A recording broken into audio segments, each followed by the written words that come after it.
Hai cha con đi chơi vui vẻ nha. Chào mẹ, chào em yêu. Hai cha con mèo đi công viên thiếu nhi chơi. Vui quá cha ơi, nhiều trò chơi quá. Con muốn ăn kem cha ơi. Ngồi yên đây nha, cha đi mua kem cho cái rượu của cha nào. Nhanh lên nghe cha. Yên tâm, 1 phút có liền.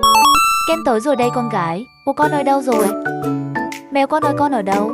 Ai thấy con cái rượu của tôi đâu không? Hu hu.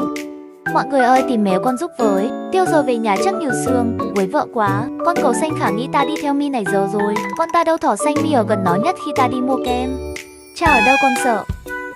Trả con lại cho ta ăn bánh nè. Ăn thêm củ đá nè. Thỏ xanh ngã xuống đau quá. Bất ngờ quả đó lại là mèo mẹ cải trang. Ấy ra tiêu cha rồi là nóc nhà cha ơi. Chúc mừng sinh nhật chồng yêu tối nay biết tay bạn.